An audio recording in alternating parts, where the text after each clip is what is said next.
ಕನ್ನಡಿಗರಿಗೆ ಸ್ವಾಗತ. ನೀವು ನೋಡ್ತಾ ಇದ್ದೀರಿ ಬಿಬಿ ನ್ಯೂಸ್ ಕನ್ನಡ. ನಾನು ಅಕ್ಷತಾ ಕುಲಕರ್ಣಿ. ದಿನನಿತ್ಯ ಬೆಂಗಳೂರಿನಲ್ಲಿ ವಾಹನ ಚಲಾಯಿಸಬೇಕು ಅಂದ್ರೆ ಕೇರ್ಫುಲ್ ಆಗಿರಬೇಕು. ಈ ಬಗ್ಗೆ ಸಂಚಾರಿ ಪೊಲೀಸರು ಆಗಾಗ ಎಚ್ಚರಿಕೆಯನ್ನು ನೀಡ್ತಾ ಇರ್ತಾರೆ. ರಸ್ತೆ ಸುರಕ್ಷತಾ ಮಾಸದ ಅಂಗವಾಗಿ ಸೇಫ್ಟಿ ರಿಸರ್ಚ್ ಫೌಂಡೇಶನ್ ಸಂಸ್ಥೆಯು ಬಾಷ್ ಇಂಡಿಯಾ ಸಹಕಾರದೊಂದಿಗೆ ಬೆಂಗಳೂರಿನಾದ್ಯಂತ ಬ್ರೇಸ್ ಬಾಷ್ನ ರಸ್ತೆ ಸುರಕ್ಷತಾ ಜಾಗೃತಿ ಕಾರ್ಯಕ್ರಮಗಳನ್ನ ಆಯೋಜನೆ ಮಾಡಿತ್ತು. ಒಂದು ತಿಂಗಳ ಕಾಲ ನಡೆದಿರುವಂತಹ ಈ ಸುರಕ್ಷತಾ ಕಾರ್ಯಕ್ರಮವು ಶಾಲಾ ಮಕ್ಕಳು, ಪೋಷಕರು, ಚಾಲಕರು ಮತ್ತು ಸಾಮಾನ್ಯ ಜನರು ರಸ್ತೆ ಸುರಕ್ಷತೆ ಕುರಿತು ಜಾಗೃತಿ ಮೂಡಿಸುವ ಉದ್ದೇಶವನ್ನ ಹೊಂದಿದ್ರು. ಚಿತ್ರಕಲೆ ಹಾಗೂ ಘೋಷಣೆಗಳು, ಸ್ಪರ್ಧೆಗಳು, ಬೀದಿ ನಾಟಕಗಳು, ಮೆರವಣಿಗೆ, ಕಲಾಕೃತಿ ರಚನೆ ಮತ್ತು ಸಂವಾದಾತ್ಮಕ ಜಾಗೃತಿ ಶಿಬಿರಗಳಂತಹ ಆಕರ್ಷಕ ಹಾಗೂ ಭಾಗವಹಿಸುವ ಚಟುವಟಿಕೆಗಳನ್ನ ಹಮ್ಮಿಕೊಳ್ಳಲಾಗಿತ್ತು.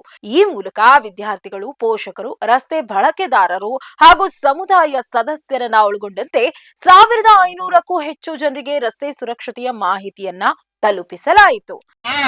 ಕಡಿಮೆ ರೇಟ್ಗೆ 50 ರೂಪಾಯಿಗೆ 100 ರೂಪಾಯಿಗೆ ಸಿಕ್ಬಿಡುತ್ತೆ, ತಂದ್ಬಿಡ್ತೀರಾ, ತಗೊಳಪ್ಪ ಹಾಕೊಂಡು ಹೋಗ್ಬಿಡು, ಬಂದ್ಮೇಲೆ ನಾನು ಹಾಕೊಂಡು ಹೋಗ್ಬಿಟ್ಟು ಬಿದ್ಬಿಡ್ತು, ಸತ್ತೋಗ್ಬಿಟ್ಟು ಅದು ಕೈಯ ಕಾಲ ಮುರ್ಕೊಂಡ್ಬಿಡ್ತೀನಿ ಅಂತಂದ್ರೆ ಯಾಕೆ ಅದೇ ಪೊಲೀಸ್ನವ್ರು ಹಿಡಿಯ ತಪ್ಪಿಸ್ಕೊಳಕ್ಕೆ ಅಂತ ಹೆಲ್ಮೆಟ್ ಹಾಕ್ಯಂತಾರಂತೆ ಇವ್ರು.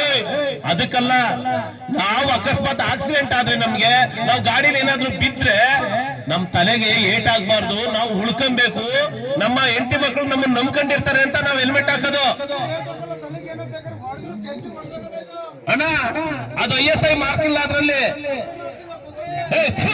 ಕುದುರೆ ಮಾರ್ಕ್ ಇರತ್ತ ಅಂದ್ಬಿಟ್ಟು ISI ಅಂತ. ISI ನೋಡು, ನನ್ನ ಹತ್ರ ಇದ್ ನೋಡು ISI ಮಾರ್ಕ್ ಇಂದು ಹೆಲ್ಮೆಟ್ ನೋಡು. ISI ಮಾರ್ಕ್ ನೋಡ್ದಾ ನೋಡಿದಾ? ESI ಅಲ್ಲ ಕಡೆ, ISI ನೋಡ, ಇದು ಒರಿಜಿನಲ್ ಹೆಲ್ಮೆಟ್. ಇಂಥದ್ದೇನಾದ್ರೂ ಹಾಕೊಂಡು ಓಡಾಡ್ದು ಅಂತ ಅಂದ್ರೆ ನೀನು ಒಂದ್ ವೇಳೆ ಗಾಡಿನಲ್ಲಿ ಬೈಕಲ್ಲಿ ಬಿಟ್ಬಿಡು, ಅಥವಾ ಆಕ್ಸಿಡೆಂಟ್ ಆಯ್ತು ಅಂತ ಇಟ್ಕೋ, ನಿನ್ ತಲೆಗೆ ಮಾತ್ರ ಪೆಟ್ಟಾಗಲ್ಲ, ಇದು ತಲೆಗೆ ಪೆಟ್ಟಾಗನ್ನ ತಡೆಯುತ್ತೆ. ಫಸ್ಟ್ ನೀನು ಹೊಡಿ, ಅದು ಹೊಡೆದೋಗ್ಲಿಲ್ಲ ಅಂದ್ರೆ ಇದನ್ನ ಹೊಡೆದಾಕ್ತೀನಿ, ಹೊಡೆದೋಗ್ಲಿಲ್ಲ ಅಂದ್ರೆ ಮಾತ್ರ ಆಯ್ತು. ಇದಕ್ಕೆ ಹೊಡಿ ಹೊಡೆಯನಾ? ತುಂಬಾ ಜನ ನಾವು ಈ ಕೆಳಗಡೆ ಇರ್ತಕ್ಕಂಥ ಹೆಲ್ಮೆಟ್ ಹಾಕೊಂಡು ಓಡಾಡ್ತಾ ಇದ್ದೀವಿ. ದಯವಿಟ್ಟು ಅದನ್ನ ನೋಡಿ, ಇದು ಬರೀ 80 ರೂಪಾಯಿ, 100 ರೂಪಾಯಿ, ಇದು ಡೂಪ್ಲಿಕೇಟ್ ಹೆಲ್ಮೆಟ್. ದಯವಿಟ್ಟು ಈ ತರ ಪ್ಲಾಸ್ಟಿಕ್ ಹೆಲ್ಮೆಟ್ ಅನ್ನ ಬಳಸಬೇಡಿ. ಶಾಂತಿನಿಕೇತನ ಶಾಲೆ, ಬ್ರೈಟ್ ಶಾಲೆ ಮತ್ತು ಫ್ರಾನ್ಸಿಸ್ನ ಹೈಸ್ಕೂಲ್ ಸೇರಿದಂತೆ ಅನೇಕ ಶಾಲೆಗಳಲ್ಲಿ ರಸ್ತೆ ಸುರಕ್ಷತೆಯ ಕುರಿತ ಚಿತ್ರಕಲೆ ಮತ್ತು ಘೋಷಣೆ ರಚನೆ ಸ್ಪರ್ಧೆಗಳನ್ನ ಆಯೋಜಿಸಲಾಗಿತ್ತು. 300ಕ್ಕೂ ಹೆಚ್ಚು ವಿದ್ಯಾರ್ಥಿಗಳು ಸಕ್ರಿಯವಾಗಿ ಭಾಗವಹಿಸಿ ತಮ್ಮ ಸೃಜನಶೀಲತೆಯ ಮೂಲಕ ಪ್ರಮುಖ ರಸ್ತೆ ಸುರಕ್ಷತಾ ಸಂದೇಶಗಳನ್ನ ಅಭಿವ್ಯಕ್ತಪಡಿಸಿದ್ರು.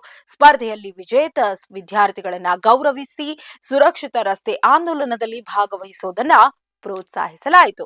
ಕಾರ್ಯಕ್ರಮದ ಕುರಿತು ಮಾತನಾಡಿದ SRF ಪ್ರತಿನಿಧಿಗಳು, ಮಕ್ಕಳು ಮತ್ತು ಯುವ ರಸ್ತೆ ಬಳಕೆದಾರರು ಈ ಕಾರ್ಯಕ್ರಮದ ಕೇಂದ್ರ ಬಿಂದು ಆಗಿದ್ರು ಅಂತ ತಿಳಿಸಲಾಗಿದೆ. ಪ್ರಾರಂಭಿಕ ಹಂತದಲ್ಲೇ ಜಾಗೃತಿ ಮೂಡಿಸುವುದು ದೀರ್ಘಕಾಲೀನ ವರ್ತನೆ ಬದಲಾವಣೆ ಅತ್ಯಂತ ಮುಖ್ಯವಾಗಿದೆ ಎಂದು ಅವರು ಹೇಳಿದ್ದಾರೆ. ಶಿಕ್ಷಣ, ಕಾನೂನು ಜಾರಿಗೆ ಸಂಬಂಧಿಸಿದ ಸಂಸ್ಥೆಗಳ ಸಹಕಾರ ಮತ್ತು ಸಮುದಾಯದ ಭಾಗವಹಿಸುವಿಕೆಯ ಮೂಲಕ ಬಲವಾದ ರಸ್ತೆ ಸುರಕ್ಷತಾ ಸಂಸ್ಕೃತಿಯನ್ನ ನಿರ್ಮಿಸಲು ಬ್ರೇಸ್ ಕಾರ್ಯಕ್ರಮ ನಿರಂತರವಾಗಿ ಕಾರ್ಯನಿರ್ವಹಿಸ್ತಾ ಇದೆ ಎಂದು ಅಭಿನಂದಿಸಿದ್ರು. ಇದಾಗಿತ್ತು ಈ ಹೊತ್ತಿನ ವಿಶೇಷ. ನೀವು ನೋಡ್ತಾರೆ ಬಿಬಿ ನ್ಯೂಸ್ ಕನ್ನಡ, ಇದು ಕನ್ನಡಿಗರ ಪ್ರತಿಧ್ವನಿ.